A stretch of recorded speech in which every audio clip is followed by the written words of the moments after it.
Hey there everybody, and welcome to another video. This is going to be fun.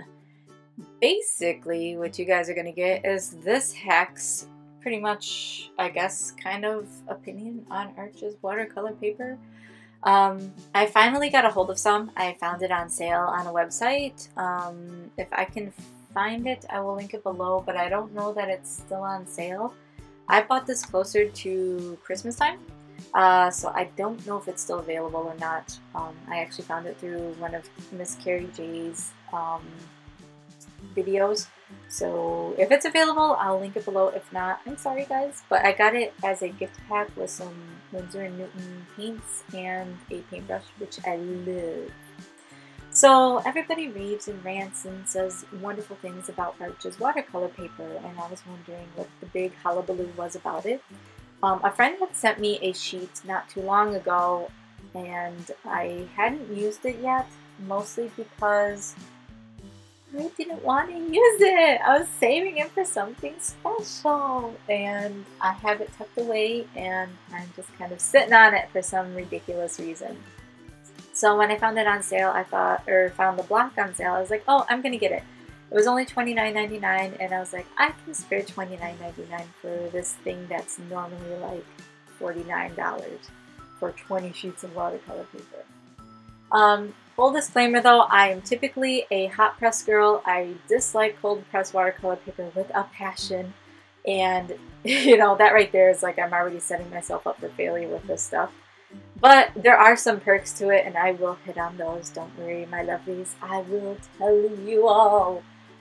Anyway, so the size I got was, oh, let me see here. It is a 9x12 size. It's 140 pound, which is like 300 GSM, whatever. It is 100% cotton. And like I said, it's only 20 pages. It's cold press, and it comes in a block, so it's glued on the, well, it's actually kind of glued on all sides, and it has like a little tab area that you can slide like a butter knife or something into to lift the paper up. You just have to break the glue, which is not as difficult as you might think. But I cut it down for the purposes of this video to make the page smaller. I didn't want to do an entire 9x12 painting for you guys. I just did kind of a quick little portrait. So what I'm using here is I'm just using my normal inks. I use Daler Rowney's FW acrylic ink in what color is this? Sepia. And I water it down just a tiny little bit. I still pour out way too much when I'm inking, guys. I'm just so much. And I will say this for it. This paper is thirsty. It sucks up that ink, and it makes those inks pop. I'll tell you what, I actually want to get, since I cut this paper in half, I want to do a bunch of swatches on the other page just so you guys kind of can see, and maybe I'll do that next. But it makes these acrylic inks pop so hard, like harder than anything else, because it just absorbs that pigment so beautifully. I have absolutely no trouble with my inks on this. It actually, that's like the one perk for this cold press Arch's watercolor paper is that it makes those inks pop, girl. They look so good and so vibrant. I love it. And you can get these really nice dry brush effects that, I mean, you can still get them on the hot presses, and you can get them with cold presses too. I'm not saying that it's only cold, or it's exclusive only to Arch's, but yeah, look at that. Look at that. Look. But yeah, I was very impressed with it, and I loved it. So, you know, 110% love it for the inks. Makes me very happy. So the watercolors I'm using are Holbein watercolors, which I received as a gift. Again, I'm a pretty big stickler for you don't have to use the most expensive products, which is why I've always used like fluid watercolor paper and Sakura, Koi Sakura watercolors. But I'm also a believer that if someone gifts you with expensive art supplies, that you should use them, because it's rude not to, and you shouldn't let them go to waste. So I've been using the Holbein for a little while now, and they take to the arches very, very well. Again, arches being the 100% cotton that it is, it does absorb that watercolor super, super well, and it actually dries really fast. Having used hot presses for as long as I have, one of my biggest complaints with them is that it takes forever for them to dry because it doesn't have the absorption rate that the cold presses have. So there's that. So with the arches, even though I live streamed this whole thing, by the way, guys, so you guys who were in the live stream, you know what I'm talking about, is like the dry times were actually amazingly short. I was able to move on to the next colors pretty quickly. So I can't complain too much about that. It wasn't like I had to set the whole thing aside and let it dry overnight or anything like that. So it was pretty cool. Again, I'm still not a fan of the texture of cold press though. I'm just weird like that. But yeah, so the colors did go on very smoothly. Now, I'm not 110% sure if that's the difference between the watercolors themselves or if it's the paper. Again, I do plan to do more experimentation in the future. I just kind of wanted to do a quick little review since I've had the paper for a little while now and I've done a couple of my own illustrations with it. And I've sort of felt out my likes and dislikes for the paper. So yeah. And I do some testing on here, so you guys will get to enjoy that. But yes, overall, as far as the watercolors going down, it's not too much of a problem. I actually feel that with as strong as the cold press absorption rate is with the arches in particular, because I've used other cold presses too, I do feel like I have more control over the watercolor with this particular paper. I'm not sure why. I can't explain it, but I do feel like I have more control. Now here's where I do a little bit of damage on purpose. Well, not really on purpose, but it was a good excuse to do some damage. So I put down the way wrong color. Wasn't happy with it, whatever. So what do? I go over it with another color. Why? Because I think that's going to fix it, which it doesn't. You know, it makes it worse. Duh. So I lifted it just with a dry paper towel. And it lifted almost perfectly. It's almost right back to white paper. Now that right there speaks volumes to me as an artist. Like, I made a mistake. It actually had time to absorb and I reactivated it with another color. And it lifted both colors, and that to me was amazing. So now I'm putting down another color, which still doesn't make me happy because nothing makes me happy. So what do? I'm going to reactivate it. Yeah, because that's what we do. So let's add more water. Now by this point with most cold presses, I'm tearing that paper up, honey. I mean, it's either pelleting or wrinkling in that area, but no. So I'm just dabbing it. I'm just lifting some of that color. And I'm like, what am I going to do? What am I going to do? I'm going to go in with more color. There you go. There it goes. And the paper actually held up amazingly well to all that. Now, I've had bad experiences with cold press again, which is why I don't like it. Me going over it like that and doing that kind of damage to it in that short amount of time like I had, that normally would have damaged the paper to the point where I would have had to start all over again, but this paper actually held up to it. So, golf clap, kudos arches, very impressed. It held up to that, and I actually do more damage later on, guys, because that's my style, and you'll see what I mean. So I just kind of go ahead and finish up.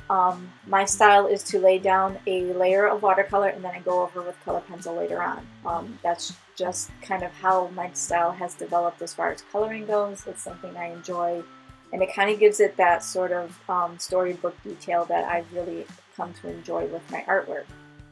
So I'm looking for a paper that's going to hold up to that kind of abuse, because blending color pencil over top of watercolor on top of paper that's already been abused and absorbed water, which already is going to, take down the strength of that paper, because water, once it comes in contact with paper, actually damages the strength of that paper. It, I forget what it's called, but it pulls the fibers apart, or it makes the fibers weaker. It damages the tensile strength or something like that. I forget what it's called. But yeah, it's hard to find a paper that can withstand all of that. That's why you tend to see illustrations like watercolors to be on much thicker paper. But anyway, I digress. So yeah, so that's my style, is to kind of do that. So finding the right kind of paper is always a challenge. And the reason I strayed away from cold presses is because you get that texture of the cold press watercolor paper through it. Now, I was actually quite pleased because of the poundage of the paper, is you don't see as much of the grain through it. I see more of the poundage grain in like Canson watercolor paper than I do in the Arches. So I was kind of pleased with that initially when I first saw the watercolor paper. It doesn't have like that huge grainy texture showing through. Now, it pops up a little bit later on, but I've actually, just in seeking out opinions on how things are looking, I've actually gotten the opinion from a lot of people that it adds to that antique storybook feeling that I'm going for. It adds to that. So I'm sort of up in the air about it. Overall, it does lend to my style even more, but I'm sort of on the fence personally about it. It just kind of depends on who I ask, and it kind of depends on, you know, the day of the week and how I'm feeling. Now here's where we come into the real damage to the paper. We're going in with Color Erase Color Pencil over top of it to add my lights, or to add my darks. In order to blend, I take a cotton Q-tip and I'm pressing that cotton Q-tip to a cotton fiber watercolor paper. That's cotton to cotton. That is some friction, girl. That is some friction. That is like, ugh, we could start a fire with that. Point being is that when you're putting that much friction into your artwork, something's going to give. And in my experience, not that my experience is the end-all be-all, typically it's the paper that gives. Either the paper starts to pellet, it starts to peel, it starts to rip up, because again, when you add water to paper, you've damaged the paper fibers and it's going to start to peel and come up. You lose that tooth, you lose a lot of the strength of that paper. The Arches actually held up to that. And if anything, it damaged those Q-tips, girl. Those Q-tips never stood a chance. I actually went through quite a few of them when I was blending. I was happy to see that though, and you know, Q-tips are like, you can get like 5 million of them for $1. So I didn't really care too much about that, as long as the blending was achievable, which it has been. This isn't the first illustration I've done, but I'm just trying to stick to my experience with this particular illustration. And because it's got so much tooth to the paper, although you don't see the grain through the paper, again, a huge bonus. It's there, but it's subtle. It's kind of, like I said, it's kind of nice. And even in that area where we did all that water work, it still is holding, like it's taking the shading very well. It took the Q-tip work very well, and it actually, you can build up on top of it multiple layers of color. It did it, girl. It hung in there. It hung in there so good. So I was a fan. Like, I was like, man, it held in. Kudos to another golf club, everybody. Yay. So yeah, the hair in particular was like the big thing. But you have to keep in mind that when you're layering on top of something with a lot of tooth and that can hold a lot of colors, that you're going to get a lot of smearage. The only way you're going to get around that is if you add a fixative or something to keep it from smearing. I didn't do that because I didn't want to take the time to go spray it, wait for the fixative to settle, and then do my next layer. So keep that in mind if that's a technique that you're going to employ, is that you do need to add fixative, or be smart and put something down underneath your hand, which I wasn't. I figured it out later. Honestly, I just wasn't paying attention. But as you can see, is you can get a nice gradient effect. You can get beautiful highlights. You can get darks. You can get lights. And again, it's the fact that you have tooth to your paper. But here's the downside to that, is it's going to tear up your pencils. Now these are just Color Erase Color pencils. They're cheap. You can get them by the dozen. It's not a big deal. These aren't like your Prismacolor color pencils that you're paying like $16 million for. They're not the nice, waxy, soft ones. They're just your straight up, the ones that everyone gets to do their sketching and things like that. They're the cheap ones. But even with those cheap ones, you're still getting a really, really nice color from them, because there's so much tooth to the paper you can build up. So there's that.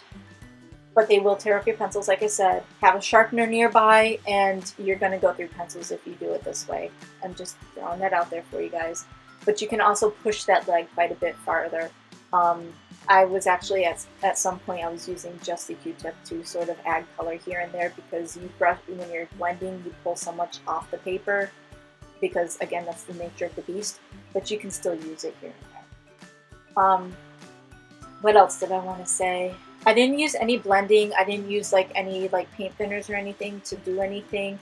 I didn't get that experimental with it because I didn't see it as a necessity at this point. I just really wanted to test the paper out with my particular style, which I did. And like I said, it held up to my style really well. It actually lends more to what I am trying to achieve with my artwork and my illustration. So overall, do I feel like the paper is good? Yes, I do.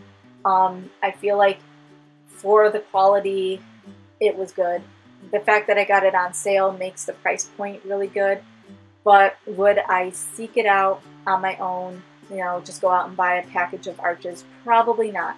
If I had a client or if I had a commissioner who wanted or who was willing to pay the price point, then yeah, I would factor in the cost of the paper, and then I would go ahead and spend the money.